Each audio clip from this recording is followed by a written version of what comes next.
జై శ్రీరామ్ అండి. జై శ్రీరామ్, జై శ్రీరామ్. ఓకే. ఏదో చెప్తున్నారు గదా! ఇప్పటిదాకా లైవ్ చూసాను. శారీ అనేసి డ్రెస్ గురించి ఆడవాళ్ళ గురించి చెప్తున్నారు గదా! ఏంటండి?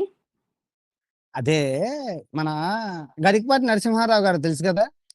తెలుసండి. ఆయన ఏమన్నారంటే, ఇప్పుడు చాలా ప్రమాదకరమైన విష సంస్కృతి ఆ! వచ్చింది ఆ విషయం జీన్స్ ప్యాంటు, తెలుసు. హ్మ్. సో దానివల్ల అది ప్రాబ్లమ్ ఏమొచ్చిందంటే, అంటే 65 ఏళ్ల వయసు ఉన్న నాకు, ముసలివాడిని నేను, ఉప్పు కారం హ్మ్. తింటున్నా. హ్మ్. నాకే మూడొస్తుంది. అలాంటిది కుర్రోళ్ళు ఎలా ఆగుతారు? ఒక్క ప్రదర్శించడం నిమిషం మీ అండి. హక్కే. నేను యోగిని, నేను సన్యాసిని అని అక్కడ చెప్పుకోలేడు. అలాంటి వాళ్ళకు కూడా వేరే విధంగా ఆలోచన వస్తది. కాబట్టి వస్త్రధారణ సరిగ్గా ఎందుకొస్తుందండి? ధరించండి అని చెప్పాడు. యోగి గారు ఆయన యోగి మరి కాదు అబ్బాయికి గదా! ఎందుకు ఆయన కూడా ఒక చెప్పట్లేదు? సంసారి. హ్మ్. సంసారం అయితే 65 సంవత్సరాల్లో మూడొస్తది, రేపు చేసేయచ్చు అనమాట. అయితే ఎలానే ఆయన 60,000 ఒక్క రేపులు నిమిషం అయ్యాయి. అండి. మీ నాన్నకు రాదు. ఒక్క ఎలానే నిమిషం అండి. 60,000 రేపులు చేశారండి. ఒక్క నిమిషం. రేపు అది మీరు అలా ఒకసారి మీరు చెప్పింది విన్నాను మీ గదా! నాన్నకు నేను రాదు. చెప్పింది కూడా మీ ఒకసారి నాన్నకు వినండి. రాదు. ఇప్పుడు చెప్పండి. ఆయన ఏం చెప్పారు? అలాంటి వాళ్ళకి కూడా వస్తది కాబట్టి వస్త్రధారణ సరిగ్గా ధరించండి అన్నాడు. అలా అని అంటే ప్రతి ఒక్కరు ఎలాగా? చీరలో రండి అని చెప్పలేదు. చీరలో రండి అని చెప్పలేదు. చిన్న చిన్న బిగినీలేసుకుంటున్నారు. చిన్న చిన్న మిడ్డీలేసుకుంటున్నారు. అలా తప్పు. ఎందుకంటే బయటికెళ్తే అక్కడ ఇక్కడ చెయ్యి తగులుతది. కాబట్టి నిండుగా ఉండండి అని చెప్పాడు. అక్కడ మీకు తప్పెలా అనిపిచ్చింది?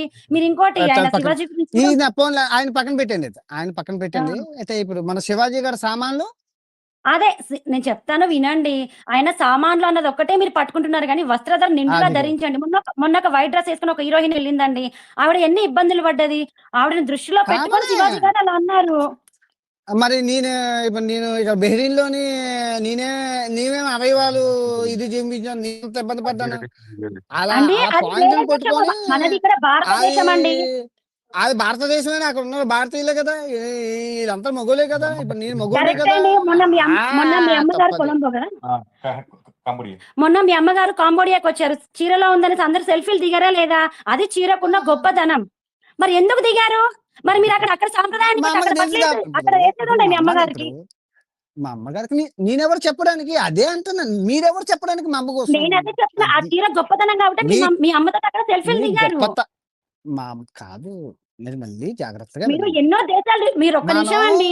చీర గొప్పతనం కాబట్టే మనం కాంబోడియాకి దిగారా లేదా ఎవరికి ఫోటో మీ నచ్చినట్టు అమ్మగారితోటి? వా మా మా ఎవరికి అమ్మ నచ్చినట్టు వాళ్ళు గొప్పతనం ఉండండి. కాదు. ఎక్కడ ఉండాలి? వాళ్ళుంటారు. ఒక్క నిమిషం అంతే. బ్రదర్ అది గుళ్ళో ఇప్పుడు మా అమ్మ గుళ్ళో ఉంది. అంతే. మా అమ్మ ఇప్పుడు టీ షర్ట్ ఏమైనా యేసుకొని ఎళ్ళిందా గుడికి? లేదు కదా! మా అమ్మకి నేనేమైనా చెప్పగలనా? లేదు కదా! అది మా అమ్మకి నేను చెప్పేవాడిని కాదు కదా!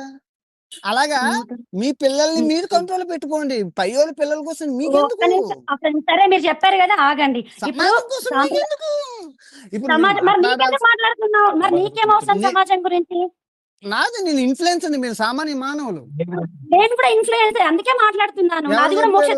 అయితే మన నేనే ఇన్‌ఫ్లుయెన్సర్ అయితే మరి నువ్వు నేను ఇన్‌ఫ్లుయెన్స్ అని నేను ఎవరు రేపు చెప్పారు? జరిగిన కాదు. నేను రేపు జరిగిన ప్రతిసారి వీడియో చేశాను. మీరెక్కడ చేశారో చూపియండి. నేను ఎప్పుడు కూడా మాట్లాడారో చూపియండి. నా హిందూ ధర్మం మీద దాడి జరిగిన ఏ ప్రతిసారి హిందూ నేను కూడా ధర్మం? నోరు విప్పాను. నిన్న చూడు నిన్న మోక్ష నిన్న ధర్మ నీ యూట్యూబ్ హిందూ ఛానల్. ధర్మమోడే కాదు.